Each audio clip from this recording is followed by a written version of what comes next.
Good morning and welcome to the Hope One Show, everybody watching on our app, on our website, Facebook, Twitter, and YouTube. And also, we are streaming live at the Free Thinking Ministry Facebook page and YouTube channel. And that is because we have the great Tim Stratton today. Dr. Tim Stratton is going to be talking to us about hope through God's sovereignty. But before I bring Tim up, I want to let you know that I'm going to be hosting a couple of the shows this week, mainly because, again, Frank is out of the office. Frank had to go back to see his dad. His dad is doing a little better now, but he's still down there with him. And we want to ask you to please pray for Frank's dad. Help us with that. That'll be the best thing you can do, and also help us to share these streams. So make sure you hit the share button, make sure you hit the like button, and make sure you comment on the comment section and tag someone that you think it will be blessed by listening to this Hope One show. And without further ado, I want to bring in my friend Tim Stratton. He is a great philosopher, a great theologian, and he's going to be pretty much breaking it down when it comes to God's sovereignty and how we as Christians should have hope because we know that God have everything under his control. Here it is. Tim, what's going on, man? Hey, what's up, Jorge? Thank you so much for having me on the show. Just really appreciate your friendship and also how you and Frank Turek have both sharpened me over the past several years. So thank you so much. I'm honored to be here today. Bro, it's a joy to have you here. Me and you have enjoyed a long friendship. You've been to our CrossExamined Instructor Academy. And for all of those who might be thinking about joining this year's academy, is not canceled. We're going to Dallas in August, so make sure you go and fill out the application because we're filling up fast. And Tim is one of our graduates, and obviously Tim is a man of many talents. But today we're going to focus on his view of God's sovereignty and our responsibility as human beings, what we would call free will. And in his words, it'll be libertarian free will. And he's going to explain a little bit of that. But right now, we're going through this pandemic. We're having a tough time right now through having to stay home. We're not producing or making as much money as we usually do. You told me, hey, some of your speaking engagements have been canceled. So tell me a little bit about this.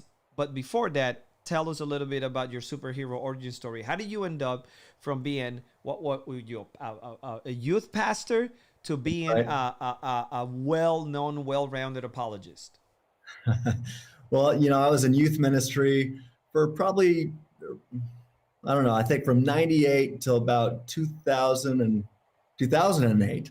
So I was comfortable for about 10 years until I realized that many of my students had really tough questions. And these questions, I was just saying, well, you just have to have more faith and just get in the Bible. But then they started saying, well, why should I have faith? Why should I think the Bible's true? And they were asking these deeper questions that I couldn't answer. And then they started bringing objections to Christianity and objections to thinking that the Bible is trustworthy and reliable. And these objections, and I would even say objections to the existence of God. And I was powerless to interact with these questions, at least rationally. I would just say, well, you just have to believe harder, or you have to have more faith, or something along those lines. And it just wasn't working. And I started seeing a lot of these young people in high school and college becoming atheists right in front of my face.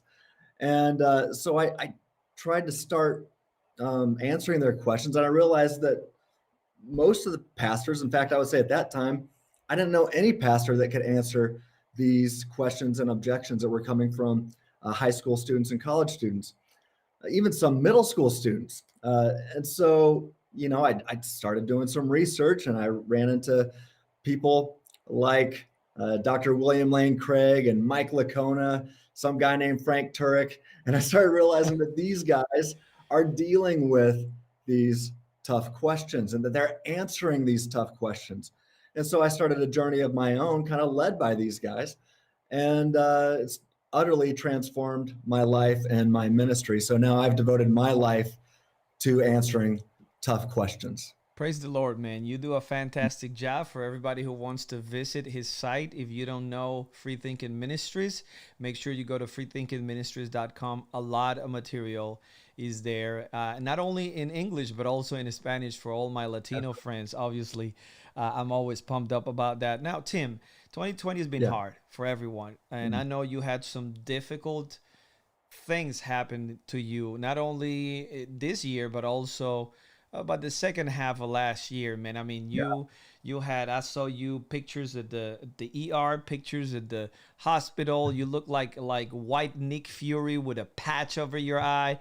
I mean, tell me, man, what's been happening with you, and how can you, I don't know, man, still keep your head up, head above water, and have hope as a Christian, and as a thought leader in this apologetics world. Well, yeah, 2020 has been tough for everybody. My 2019 was actually, I would say, the toughest year of my life. Mm. And so 2020, as tough as it's been, it's been a little easier than 2019 was. But there was also some great things in the midst of all that pain and suffering that I went through. I experienced moral evil. I experienced natural evil, and sometimes it even seemed to be gratuitous evil, one might say. And sometimes I felt like, where is God in all of this? But I'd have to tell you that I've still got joy and peace and hope through all of this. It's not always easy. It doesn't always come naturally. But you see, I know the truth. I know reality. I know why a sovereign, powerful, and perfectly loving God allows me and others to go all, to experience all kinds of pain and suffering. God allows me to go through all this pain, suffering, this affliction because of love. You see, I know there's a purpose behind this pain. My pastor, who's also on my board at Free Thinking Ministries, he just did a sermon yesterday talking about this. It's the purpose behind our pain, and it's when you examine Scripture and you think about things philosophically, uh, everything starts to become more clear. You see, this purpose behind our pain, it's a loving purpose, and God's got my best in mind. Now, I know that might sound counterintuitive at first. I know it does. But after examining all the facts, I think one can reach this conclusion logically. So, like I said, it might not always be the first thought I have, but you see, we have the ability. God's given us the power to be able to take our thoughts captive before they take us. You consider 2 Corinthians 10:5. Paul tells us to take every thought captive to obey Christ. And when you understand who Christ is, the second person of the Trinity, and you realize that God is ultimate reality, uh, we are to take our thoughts captive to obey reality Mm. before they take us. Paul warns us in Colossians 2:8 that we can be taken captive by bad thinking. So you have the ability to take your thoughts captive before they take you. And so, I practice taking my thoughts captive every day. And when I do that, hope and peace, well, they come along for the ride. Awesome, man. Well, this show is all about hope, so I want you to help us Mhm. out. What kind of thoughts do you take captive, and what do you replace them with? Because if you take something captive, you pull it away from where it is sitting, you have to replace it with something else. So tell us a little bit about Yeah, that. that's well said. The first kind of thoughts that often pass through our minds, I know the first kind of thoughts that might run my mind first thing in the morning, especially when I wake up in pain and suffering, things like that. Kind of thoughts that are, God doesn't love me, or maybe even that God is evil, or perhaps that all of this evil, it's not compatible with the existence of God. And therefore I might reason, well, therefore, since I'm experiencing all this evil and pain and suffering, that God doesn't exist. In fact, you know full well that so many of the atheists that we interact with, when you ask them, well, why are you an atheist? They say it's because of the problem of evil. They don't think that God, a perfectly loving and all-powerful God, is compatible with all the pain, evil, and suffering that we experience. But I'll tell you right now, they're not taking their thoughts captive. Now, let me back up. I'll say that all of those kinds of thoughts that even I might experience first thing in the morning, they might run through my mind, but really the front lines of the spiritual battle that we're in, it's really regarding how we think. That's the primary focus of this spiritual battle. It's the battle of the mind. I think even when you think about the great passage in Ephesians 6, I love Ephesians 6:13. It says, therefore, put on the full armor of God so that when the day of evil comes, you can stand your ground. And really, that spiritual armor, that spiritual body armor that we read about, it's really about knowing truth and living according to the truth. I mean, when you know the truth moment by moment and you live accordingly, you've got your helmet on, you've got the belt of truth on. I mean, you're moving forward, knowing truth. You're able to take your thoughts captive. You know, as someone once said, your mind is a battlefield. Mm-hmm. Be its commander, not its soldier. Mm. So it's a battle for the mind. Will you be in self-control, as the Bible talks about? Are you in control of your mind, or are you letting something or somebody else be in control of your mind? So with all that said, I like to take those initial false thoughts captive and replace them with this truth. God has really good reasons to allow all kinds of pain and suffering. Mm. Well, I hear that, and I know it's for many hard a process. So here's the $1 million question. Why does God allow all kinds of evil and bad stuff happen all of the time, Tim? That's a great question. That is a great $1 million question, as you said. And, you know, I think we can kind of keep it simple and answer it in 4 easy steps. So step 1, here's the first step. We first need to recognize exactly why humanity exists. Why do you exist? That is to say, what is the objective purpose of life? So it stands to reason that if God created humanity on purpose and for a specific purpose, then there would be objective facts about humanity, irrespective of the subjective opinions from humanity. So if that's the case, not only does that ground objective morality, but it gives us objective purpose. So if it's the case that God created humanity on purpose and for a specific purpose, then there are objective facts about humanity, irrespective of our subjective opinions, irrespective of what humans think. So no matter what you think, there's some truths about you. Right. So that grounds objective purpose, and it gives us objective morality at the same time. Okay, so, well, that sounds beautiful. It sounds great. I know many of our viewers, especially on YouTube, are skeptics, and you know, they would ask maybe, how would we know such a thing? How would we discover the objective purpose of life, if there is such a thing? Yeah, I've heard even atheists say things like, well, how would we know? Well, that's a good question. And it seems that we would need some kind of divine revelation, if that's the case. If God created humanity on purpose and for a specific purpose, well, how would we know that purpose? Well, he'd have to tell us. He'd have to let us know those kinds of things. And if Christianity is true, and we have good reasons to think Christianity is true, but if Christianity is true, well, then we've got that. God has revealed this to us. That is to say, the creator of the universe entered into the universe to tell the people within the universe exactly why they exist and exactly how to fulfill the objective purpose of our existence. So, this is kind of a hybrid or a combination of what theologians and philosophers talk about. You'll hear a lot of people, even William Lane Craig, talk about divine command theory.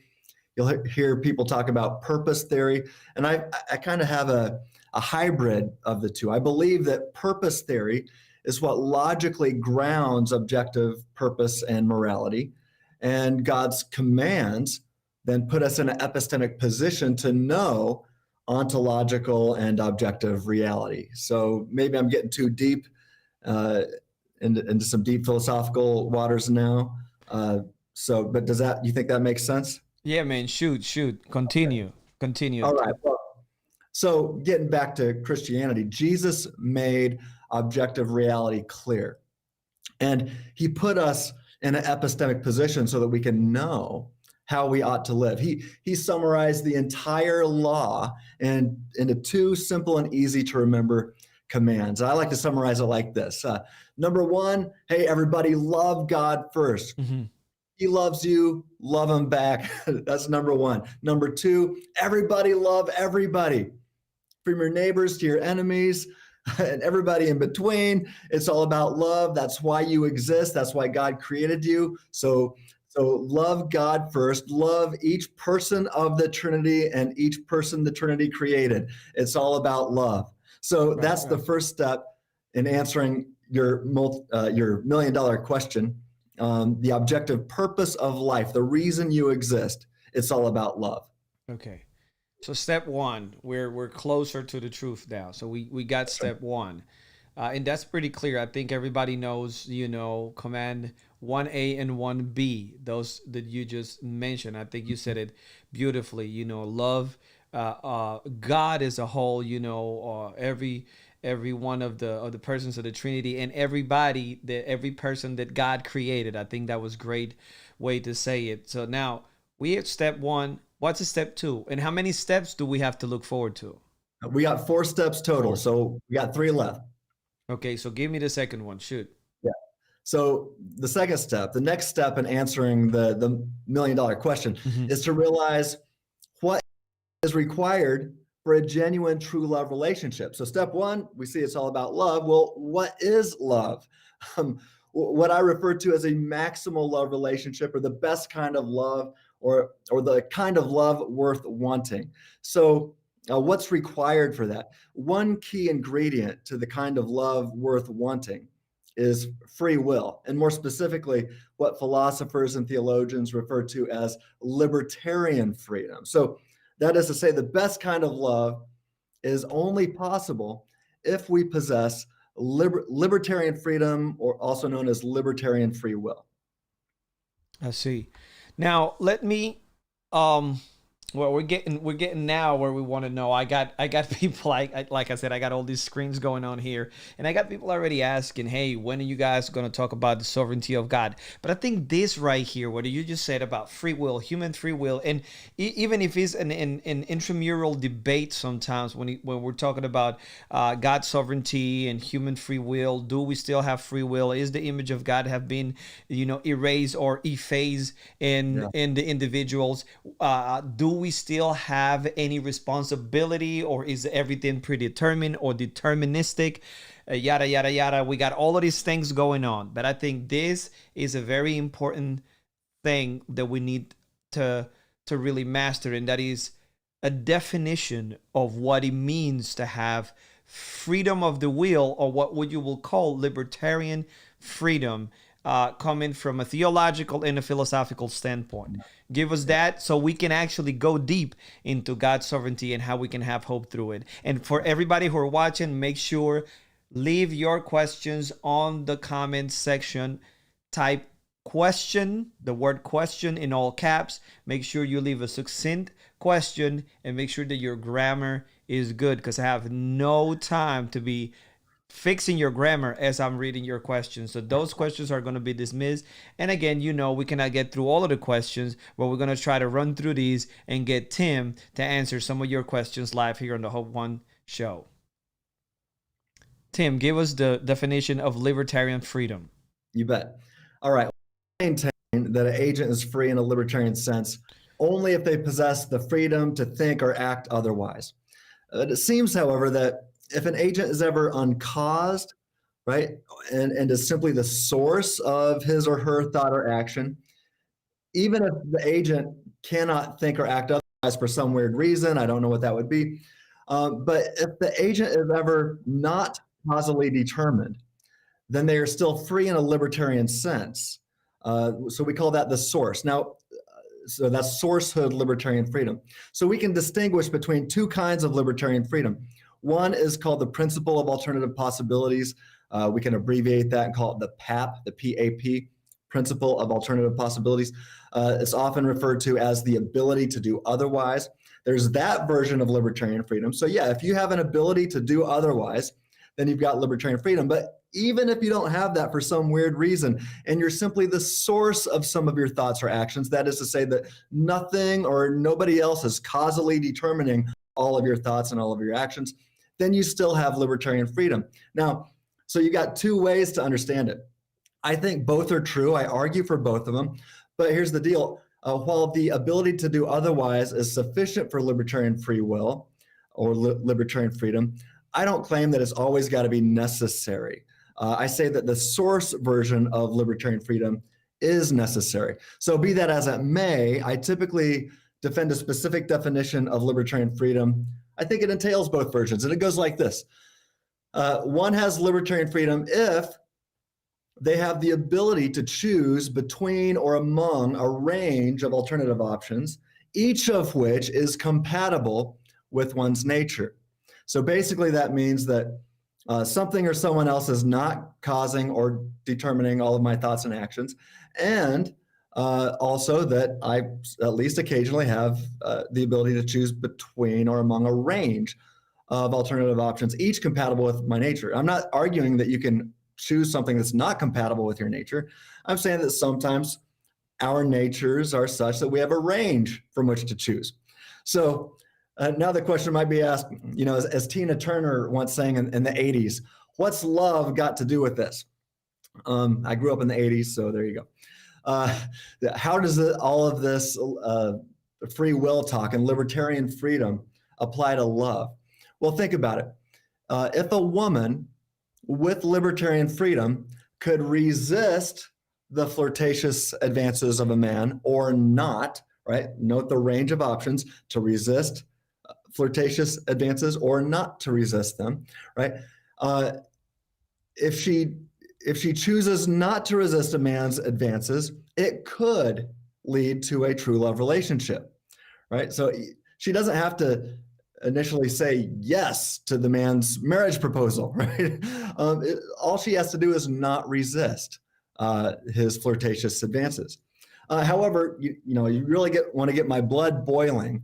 You can talk about when evil men drop drugs into a woman's drink or something like that. So if a man slipped a drug into a woman's drink so that she loses the freedom to resist or not to resist, then it's obvious that this is not a maximal kind of love. This is similar, from a few years ago, a movie called Suicide Squad came out, and what the Joker, Batman's arch nemesis, the Joker did to Harley Quinn in the movie. Harley Quinn was resisting. She wanted nothing to do with the Joker, but then the Joker changed her nature by brainwashing her. So now she'll tell everybody that she loves the Joker. She only wants to be with it. She just says, I love Mr. J. I want to be with Mr. J. She'll have sex with Mr. J whenever he wants. That's not love. That's rape, right? It's clearly not love. It's the epitome of evil. Against her will, he changed her nature so that she'll blindly follow him wherever he goes. That's not love. Anyway, I digress. I'll say it like this. Since God created humanity on purpose and for the specific purpose of love, God also creates humanity with libertarian freedom so that the kind of love worth wanting, the maximal kind of love, can be attained. So that's the second step. First step is you were created for love. The second step is realizing what makes love possible. That's libertarian freedom. Yeah, that's essential. And that was, it was great. I'm glad that you use real life examples to explain this, because this is deep. You can go really into the philosophical side of things. And for everybody who are watching, make sure that you timestamp this explanation and then later on go back and rewatch it, because I know this is going to be very beneficial for all of you watching. Now, Tim, you said step 1, step 2, now step 3. Let's go ahead on. We got this one and one more, and Yeah. then we'll be able to wrap this up and see how we can have hope through God's sovereignty. Now we know that free will is essential in this whole discussion, and love being, I would say, the highest virtue is also one of the pillars of all of this. So give us a step 3. Well, the next step in answering the $1,000,000 question is to point out the fact that true love or a maximal love never fails, right? We see this in 1 Corinthians 13:8. Love never fails. So, with that in mind, I think that most people don't really know what love is. Just consider the divorce rate. You look at all these people who got married and on their wedding day expressed their love for each other, but then they got divorced. So maybe one person still loves the other one and that love hasn't failed, but obviously at least one side of the relationship, the love the love failed. But according to scripture, love never fails. So if that was the case, it was not true love in the first place. They were confused. A true love relationship will never end. So when you see people say, well, I used to love this person and now I don't, you don't know what love is, at least not biblically speaking. Love never comes to an end. It never fails. So I'll tell you what God desires. God desires an eternal, without end, love relationship with each and every person into the infinite future. I could go all through scripture, Old Testament and New Testament. Let me give you a couple of my favorites from the New. In fact, in my doctoral dissertation, which is soon to be published, I discuss this. Many of these passages, but I'll just give you a couple right now. 1 Timothy 2:4 is clear. Paul tells Timothy that God desires all people to be saved and come to a knowledge of the truth. So get that, all people to be saved and know the truth. Now, when you think about it, what is salvation?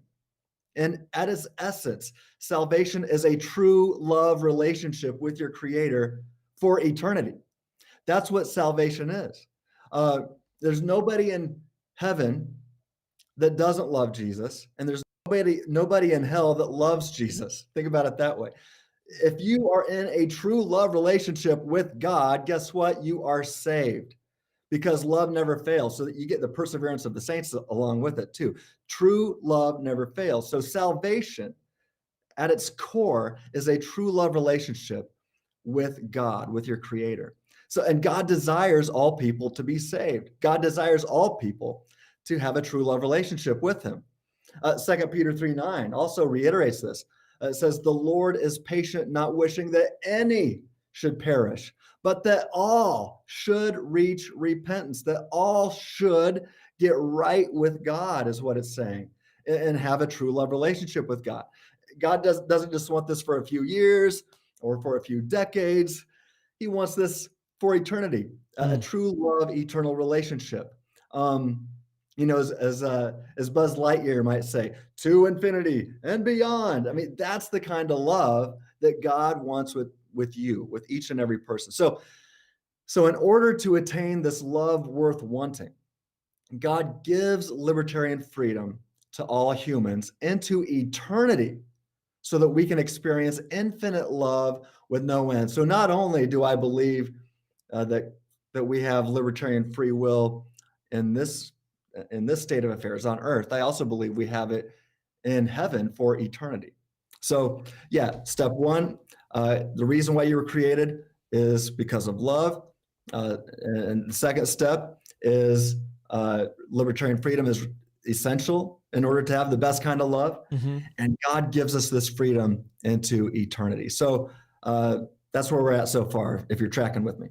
Yeah, absolutely. And, it'll be nice if you can maybe give us a summary of this, and maybe we can even create, I don't know, a downloadable PDF or something for the people that are watching. It'll be great resource for our audience. We can pin it in the comments section, whether it's on YouTube, on Facebook, and everybody who are watching on the Free Thinking Ministry pages. Thank you for tuning in. Thank you for, I know we didn't announce it. I mean, and Tim posted the announcement less than 24 hours ago, I think, that you shared it on your pages.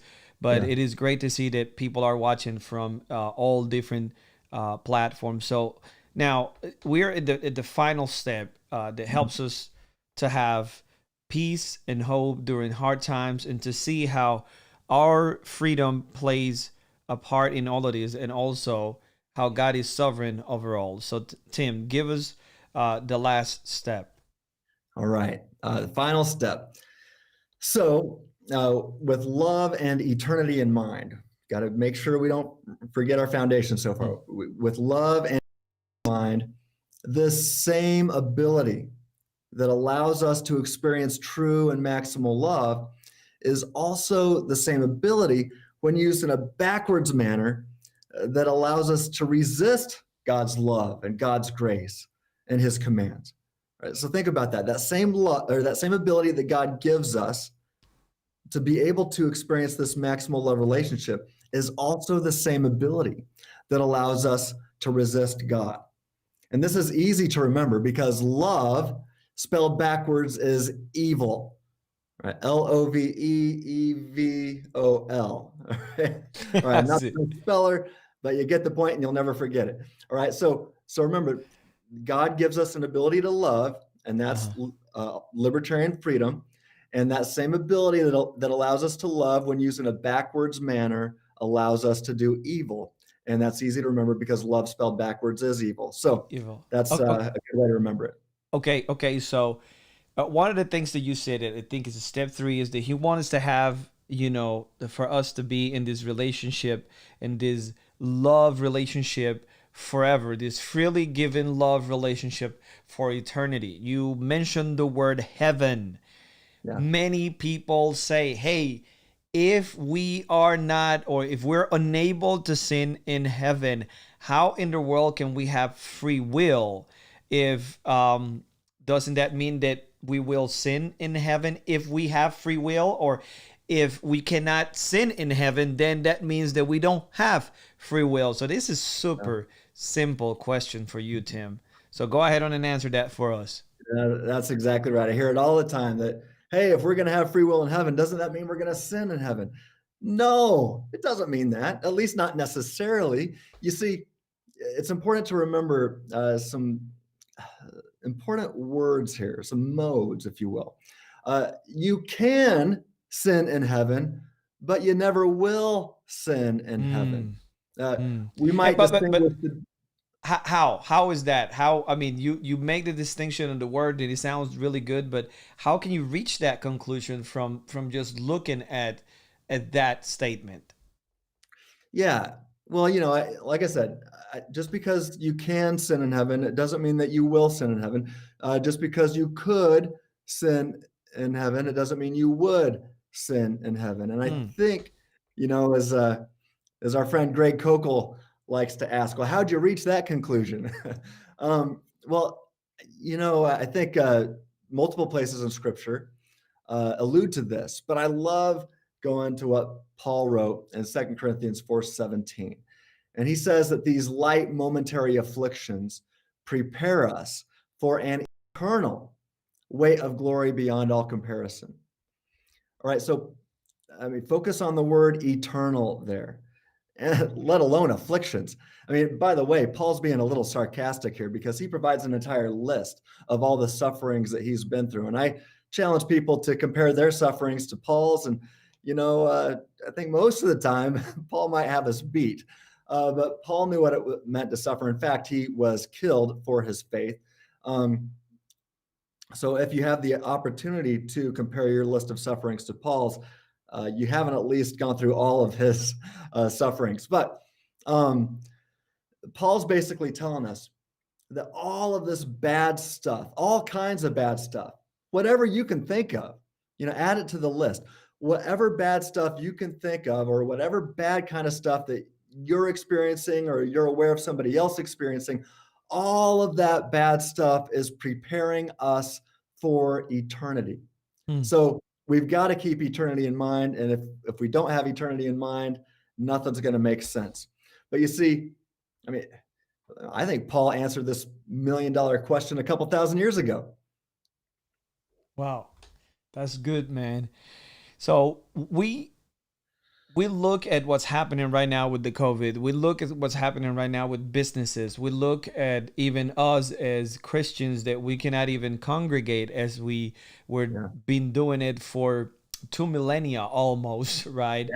Yeah. And uh, we look at the affliction, we look at the bad stuff, we look at the pain, the suffering, and how is this preparing us for eternity? Because that's what you're saying. You're saying that all of this stuff is preparing us for eternity. Yeah. How so? Well, because we learn over time. We learn.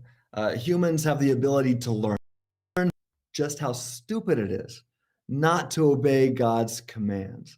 We learn how stupid it is not to follow the commands of Jesus all the time. We learn how stupid it is to resist God. We learn how stupid it is not to always love God and all people all the time. We learn to always trust God, and not trusting God is really the epitome of stupidity. Sorry, some people don't like the word stupidity, but I think we resonate with that word. Uh, Perhaps it's fair to say that if you're stupid, you're not willing to learn. Are you willing to learn just how crazy it is not to follow the commands of Jesus all the time? Are you willing to learn how crazy it is not to follow the law of Christ into eternity? I mean, we learn. How do we learn? We learn from affliction that Paul's talking about there. That's why it prepares us for eternity. We learn from affliction and all of this bad stuff so that one day, someday, after you wake up in a perfect state of affairs in the presence of God and all evil and suffering, it's finally come to an end. Will you take that perfect state of affairs for granted? Think about it. Adam, Eve, Satan, third of all the angels, they were created in a perfect state of affairs. They took it for granted and they wrecked it. But after experiencing this world filled with all this pain, evil, and suffering, whether it be moral evil, natural evil, anything you can think of that you don't like, if you wake up in a perfect state of affairs tomorrow and all that's gone, will you take that perfect state of affairs for granted? And being in the presence of God for granted? I won't. I, for one, will not take that state of affairs for granted. Maybe it's because I've lived long enough now, being in my mid 40s, and like you said, I've experienced a lot of pain, even recently. Man, I can't wait to exist in a state of affairs and where that's over. You see, this is how God can guarantee the perseverance of the saints for eternity without ever violating human freedom and true love. You see, I talk about the perseverance of the saints. I'm not a Calvinist, but I affirm the P of tulip, the perseverance of the saints. I think this is how God can guarantee the perseverance of the saints. So without violating human freedom. So to answer the million-dollar question, why does God allow all kinds of bad stuff? Well, it's because of love. I know that sounds crazy at first. It's counterintuitive, but after examining all the data, it's a logical response. So, well, this is a lot to take in for many of us. We usually run from these sort of conversations and discussions because they just take so much out of us to think about this. But we are called to come and to reason with God and to learn deeply about the record that He gave us, what we call the Scriptures. Now, after thinking about these 4 steps and how they give you hope and peace, how do you think that they allow you to hold to this peace that surpass all understanding, man? Yeah, the peace that passes understanding. I kind of joke around and I say, well, I think the Holy Spirit allows Christians to have this peace that passes understanding, but I feel like I'm to the point now where I actually understand it. It's not just a feeling or a warranted knowledge that I have without being able to connect the dots. I can now connect the dots. And that helps. It's added to the inner witness of the Holy Spirit, if you will. It strengthened my faith because I understand this, why I should have this peace right now. I know that I'm being prepared for eternity, as Paul says in 2 Corinthians 4:17. Think about it. Paul's really the first one to say no pain, no gain. That's what it is. It's no pain, no gain. The gain that Paul's talking about here is heaven, an eternal love relationship in perfect paradise into eternity, into the infinite future with no end. So just like when I go to the gym and I work out, I experience pain, but that pain has at least some temporary benefits. But think about what Paul told Timothy here. He says in 1 Timothy 4:8 that for physical training is of some value, he said. I guess Paul hit the gym occasionally. But he says physical training is of some value, but godliness has value for all things, holding a promise for both the present life and the here and now and the life to come, heaven, right? The perfect paradise. So you see, pain often leads to the godliness that Paul is discussing here in 1 Timothy 4:8. I was a pastor, like I said, for years, and I lost count of how many people I baptized. But whenever I do a baptism, I would always ask the person who I'm about to dunk in the water for a testimony. I wanted to hear myself, and I wanted everybody watching to hear it also. I wanted to hear from them, what was it that brought you to Christ and ultimately brought you here today wanting to be baptized? And I'll tell you this, I don't think it's an exaggeration to say that probably around 99% of the time, what brought people to Christ was the pain and suffering that they were experiencing. Mm-hmm. They realized that they couldn't do life on their own anymore, whether they were betrayed by a loved one, whether they were experiencing natural evil, whether through sickness or disease or tornadoes or hurricanes, whatever, wherever it was, they were experiencing evil, even if it was just the awareness of other evil in the world, even the idea of evil that they might not be witnessing or empirically observing themselves, just knowing that other stuff could be happening that's bad that they don't like and probably is happening that they don't like. Sometimes I'll say, even if it was one little girl I was talking to, very young, and when I asked her one of the reasons why she was a Christian, she started talking about this evil and suffering, and she was talking about the very idea of animals that she's never seen suffering in jungles. She didn't even observe it directly. Wow. Yeah, it's crazy. But you see, all the suffering we experience or that we're aware of in the world, or that we know even probably is going on, all the suffering we experience in this world, whether it be caused by moral evil, natural evil, seemingly gratuitous evil, even when it seems like God is hidden, right? It's all preparing libertarian free creatures, is preparing us for an eternal weight of glory beyond all comparison, as Paul says, is preparing us to properly enjoy and never take it for granted. Unlike Adam and Eve, Satan, and a third of all the angels did, we have a blessing that they didn't have. What's our blessing? Suffering. All kinds of pain, evil, and suffering. Right? They didn't have it, and they wrecked it. We have it. Why would you wreck it if you find yourself in it tomorrow, in a perfect state of affairs tomorrow? Right? It's preparing us to properly enjoy pain, evil, and suffering. Affliction is preparing us to properly enjoy and never take it for granted a perfect state of affairs where there is no moral evil, no natural evil, no gratuitous evil. A state where God is always in your face. He's never hidden. We will enjoy that. We won't wreck it. We realize that this is how it ought to be. So you see, when we keep eternity in mind, along with libertarian freedom and love, well, this picture starts to get into focus. It becomes clear, and things start to make sense. They're clarified. So I'll tell you what, this brings me so much comfort when I'm experiencing any and all kinds of pain. There is purpose. You see, a sovereign God has purpose behind our pain. A sovereign God has purpose behind our pain. This purposeful pain has eternal benefits for you. So here's the bottom line. We think about this sovereign God. Well, consider the words of Jesus in John 16:33. In this world, you will have trouble, but take heart.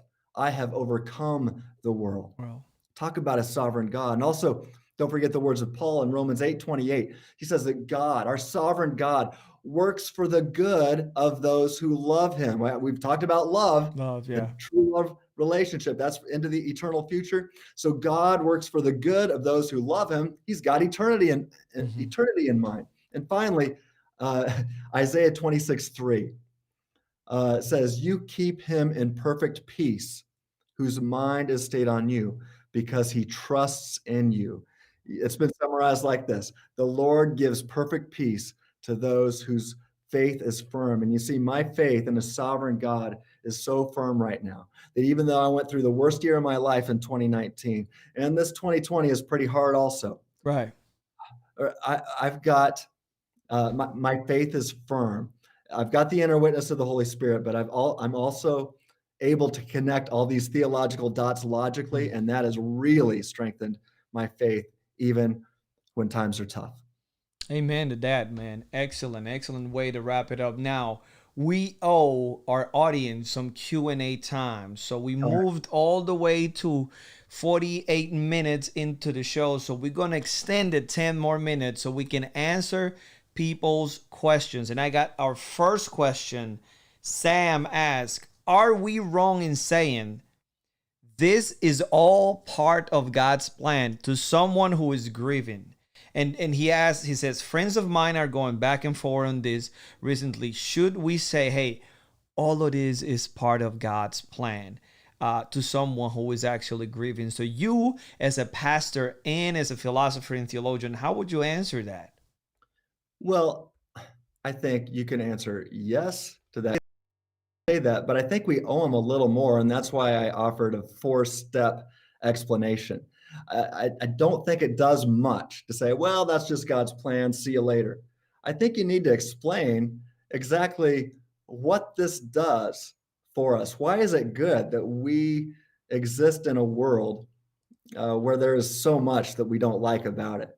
Well, it's because it points us to the way things ought to be. Whenever you say, I don't like something in this world, or you call that evil or whatever you want to call it, what you're assuming is heaven, right? Heaven is where this doesn't happen.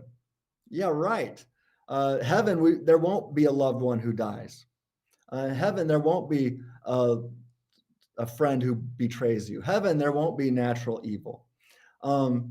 So whenever you say, this is evil, or this isn't good, or I don't like this, what you're saying is, what you have in mind anyway, is you are assuming heaven, the way things ought to be, where you're in the very presence of God, where God, if there was a tsunami coming your way, he would stop it, right? He wouldn't be hidden. Where we all have learned to love him. Now, so I say, yeah, you're assuming heaven. God's plan is preparing us not to reject heaven, like Adam and Eve, Satan, and a third of all the angels did. So you're not wrong in saying this is God's plan, but you better add the rest of the story and share these details. Yeah, absolutely. Great answer, man. Very quickly, let me say that I do this on a regular basis. In fact, I did a funeral not long ago for a woman who died at a young age. She had 2 little girls and a grieving husband. And the congregation and the entire family, all of her relatives, they wanted these kinds of answers. And they wanted me to talk about it at the funeral, philosophical issues like this. And it helped them. Good. Yeah, I mean, you do a fantastic job with that. Now I have a Megan O'Brien, and I think this is related to some of the stuff that you've been explaining here. It says, if we can sin in heaven but won't, how does that differ from the Garden of Eden? Where did where we can sin and did. And you touch on this and you sort of brush it over because you were moving to a different point, but I know you touch on it and you pretty much gave a mini explanation of this. I want you to expand on that, Tim. Yeah. So the difference between you and I and Megan and Adam and Eve is that Adam and Eve were created in a perfect state of affairs where there's no pain, evil, or suffering. They're not experiencing any kind of affliction by any means there. And so they're created in a suffering-free state of affairs. But they obviously took it for granted and they wrecked it because of that. I say Satan and a third of all, Satan and the angels were there too, and Satan and a third of all the angels took it for granted and wrecked it. So you and I, like I said, we have the blessing of being created in a state of affairs in which we do suffer, sometimes for decades. But when you keep eternity in mind, suppose you lived for 100 years, and every day was horrible. Imagine the worst possible life a person could exist in. I think of The Princess Bride, one of the greatest movies of all time, and one of the scenes there is Wesley was in the pit of despair. And so imagine being born in the pit of despair, and their goal is to keep you alive for 100 years, to torture you every day, making each day worse than the other, the day before it. And so just a horrible life. But as we see, all this pain and suffering points us to Christ, as I talked about.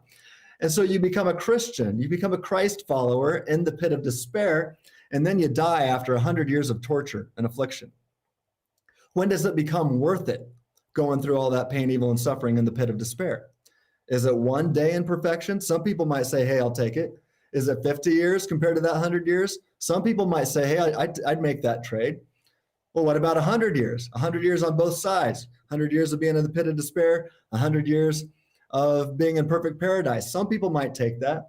Maybe you say, no, I need a lot more. What if I said, okay, you get 1,000 years of perfect paradise if you go through 100 years of the pit of despair? What about 1,000,000 years? What about 1,000,000,000,000 years? Oh, but wait, there's more. What about the infinite future with no end? Hey, I'll tell you what, sign me up. If it takes the pit of despair to lead me to Christ, I'm not going to take a perfect state of affairs for granted. It will become, eternity will engulf, the tsunami of eternity will engulf the few decades of suffering that we have on this planet. It will be almost as if it never happened. But we will always remember that it did happen. Because we have that, we won't take perfect paradise, love with God and others for granted. We won't wreck it. And that's what separates us from Adam and Eve, Satan and a third of all the angels. They didn't have the gift of suffering. We do. Awesome, man. It's definitely going to have to be a clip for our CrossExamined channel and for the Free Thinking Ministries YouTube channel that you need to go and subscribe and click the bell if you're watching there. So make sure you make your way to the Free Thinking Ministries YouTube channel. You can go to freethinkingministries.com and then you can find a link there for that. Now, Burgundy Hughes said, and I think this question is also has a pastoral aspect to it, and it's close to me because it deals with drug addiction, alcoholism, and that sort of thing. And Burgundy says, you say, well, love all, yeah, but what about the toxic people? I love people, but some are dangerous to be around for my sobriety. And me coming from a background of drug use, alcoholism, and the like, I completely understand, because the first thing that I did was to completely isolate myself from even my closest friends that I knew that were still doing this. And in my view, they were good friends, but they were not good for that. So what about loving everybody, but maybe staying away from some? Is that, I mean, how do I do this? Well, the ultimate, what is true love? Ultimately, a true love is a desire for the eternal flourishing of the other. So there, I told you I experienced some moral evil, not just last year, but throughout my life. Some other people have done things to people I love. I don't want them close to me or my family.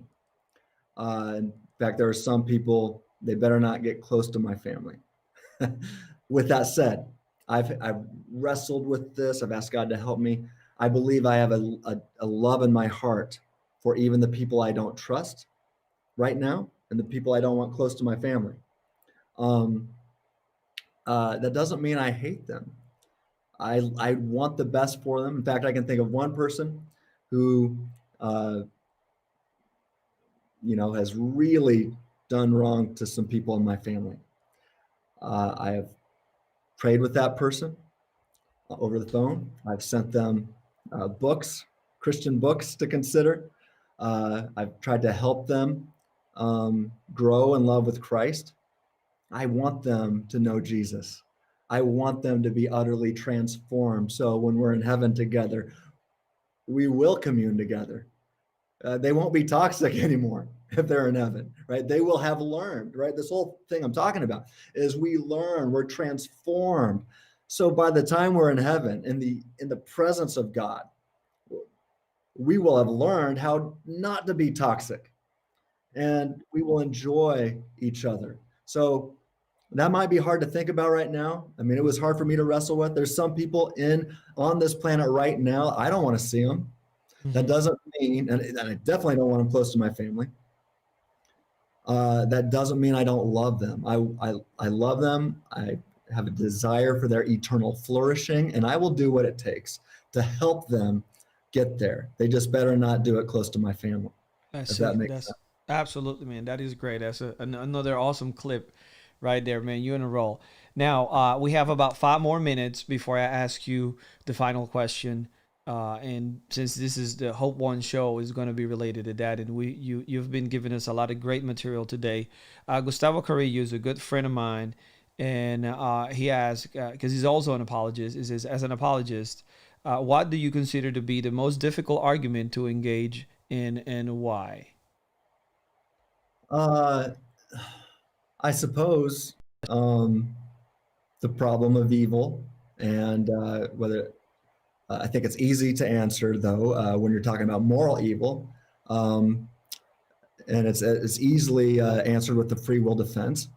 But when you get into the problem of natural evil, it's not so easy to connect those dots to free will, but I've done it. In fact, that's part of what I do in my doctoral dissertation. I was recently in a debate with a fellow Christian, going back and forth on YouTube, and he said, well, yeah, you can answer the problem of moral evil with free will, but you can't do it when it comes to natural evil. And well, I've just done it, basically, with what I've given you today. God is preparing libertarian free creatures into eternity. So it is connected to libertarian freedom, and we can make that case. And I go into much more depth and detail in my dissertation. It's about to be published by Whiffenstock publishers, so stay tuned for that. It should be out in the next year. And I will make that case. And then recently I co-authored a article with Euquibus Erasmus where we deal with the problem of divine hiddenness. Mm-hmm. And now I'll just tell you this, I'm a Molinist. That means I affirm 2 things: that humans have libertarian free will and God has middle knowledge of our free choices before creating us. And I think if you hold that position, you can answer the problem of moral evil, natural evil, even divine hiddenness. And so from a Molinist position, I don't think they're that complicated or hard to answer. But I think usually those would be considered the toughest questions. And I think that's why most atheists today in academia, scholarly atheists, they're trying to prove, you think about the ontological argument, which seeks to demonstrate the existence of a maximally great being. The problem of evil, whether it be moral, natural, hiddenness, whatever, they're trying to debunk the idea that a maximally great being exists. Yeah. So it's the greatest argument against the greatest being is your problems of evil. I think the Molinist has access to answer each and every one of those objections where other Christians might not have the same logical access. But I'm willing to be wrong on that. but I do make a case for it in my soon to be published book. So I encourage people to get that book, read it, and let me know what you think. Absolutely, because I know you're going to send me a signed copy, and then I get you back into the CrossExamined live show, right? And That's right. actually, I wanted the sport because I got my man Boba Fett is the way, right? This is the Yeah, way. So, but I wanted to wear some free thinking ministries gear, and I have an outdated hat. The logo is uh, not even that hat anymore. So, yeah. I just wait for my care package in the mail, with the logo and with the hat, with the shirt, and with the sign book, and then we get you the Cross Examine live show again, and we'll All do right. this all over again. Now I have two more questions plus Okay. mine. So shoot from the hip. This is gonna be easy for you. What is the definition that you espouse in terms of the sovereignty of God? What does sovereignty means when you use that word in your arguments, in your write-ins, and when you speak in? Yeah. So I affirm that God, in some form or fashion, is in control of everything. But how I that might sound like it's a contradiction when I'm saying that humans possess libertarian freedom.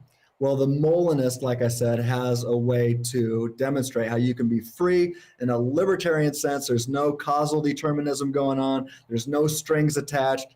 How you can have that, and how God can create a world in which He knows how we will freely choose. Mm-hmm. And so He can be sovereign and in control without controlling, if you will. So that's how you get sovereignty. God is in control. I can say that and still affirm my libertarian freedom and yours as well. Where, again, I don't think any other Christian, or I should say, anybody that's a Christian who's not a Molinist, I don't think has access to such phrases. So again, that's part of what I write about in my book. Right, absolutely. Now that last one comes from the unapologetic apologist, and is on our YouTube channel, and is related to this whole Molinist deal. How significant would you say it is for the average Christian to understand this concept of Molinism in relationship to God's sovereignty? Is tied to what you just said. So just go ahead on and top it off with this one, and then I'll ask my last question, Okay. and then we can finish the Hope One show. Yeah, I think it's vital for even the average Christian sitting in the pews to start to understand these concepts. Um, and really, it's because when we understand how God is sovereign, that He has predestined all things without causally determining all things. Those are two different things that we should not conflate or equate. That it's a false conflation when we confuse predestination and causal determinism. God can predestine all things without causally determining all things. That leaves you free and responsible for your choices and how you think, at least occasionally. So, like I said, I've done many funerals where I share these topics. In fact, I did two funerals for the same family who both had toddlers who passed away. So sad, but it was things related to what I was saying here. And I was able to tie in middle knowledge to what God even knew about their young ones, and provide hope. It's probably too deep to get into this right now. We don't have enough time, but I've seen how these, what people would normally say are deep theological or philosophical concepts, how we can simplify them enough and give them to the people in the pews and give people hope, and also realize that they're responsible for some of their thoughts and actions. So I think it's some vital truths to convey to the Christian masses, which I think the majority of Christians have missed over the the last few centuries. Right. So there you go. This is great, man. Now, my last question, and before I ask this, I got my boy Jairo Izquierdo. He's part of our CrossExamined team, and he's got a great question for you, but it's a bit too technical, and I want to let him know live that I'm going to be putting both of you in touch so you can answer it for him. So he's getting the Stratton treat okay, here on his question, but he's not gonna get it live, and he's probably gonna hate me for that because I didn't ask it live. But anyways, let's go ahead on with the last question. How can we as Christians have hope through God's sovereignty? Leave us with that last nugget of wisdom in terms of how we can continue to push through this pandemic and be hopeful that God is in control of everything. Ultimately, God created a world in which he knew that uh, those who love him will persevere for eternity if we experience a world full of all kinds of pain, evil, and suffering. Mm. So when I go through pain, evil, and suffering, when I go through affliction, even though I hate it, I got to tell you this, I try to avoid pain and suffering and Yeah. affliction. I guess I like to go to the gym and experience a little self-inflicted pain, but I do know the immediate benefits of that. But when I go through suffering and affliction here, and I can't always see the immediate benefit, I know the eternal benefit, because Paul made it clear in 2 Corinthians 4:17, these momentary afflictions, these light momentary afflictions prepare us for eternity. It prepares us for heaven, a true love relationship, into the infinite future where pain and suffering will only be a memory. And so that helps me. And I've seen it help a lot of other people too. Just that knowledge, knowing that what Paul described in 2 Corinthians 4:17 is true. We are being prepared for an eternal weight of glory beyond all comparison. Wow, praise the Lord, man. Thank you so much for being on the show today, team. Thank you for those last couple of words, man.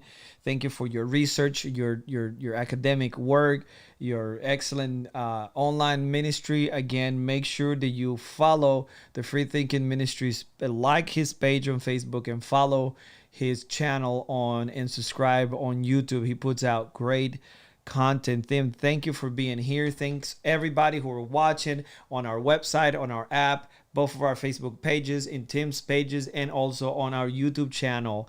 And tomorrow we're gonna have the great Abdul Murray, okay, here on the Hope One Show, and Frank is gonna be back all the way from Florida, and he's gonna be hosting the show tomorrow for this special edition with Abdul Murray. But with that being said, thanks everybody for tuning in, the hundreds of people that tune in and hang out with us today. We'll see you tomorrow on the Hope One Show. And on Wednesday, we're going to have Mike Winger talking about not only the Book of Mormon, but also the Passion Translation and how we can have hope through the truth of the scriptures and not some sort of adulterated translation. Thank you, team. Thanks, everybody. And we'll see you tomorrow on the Hope One Show.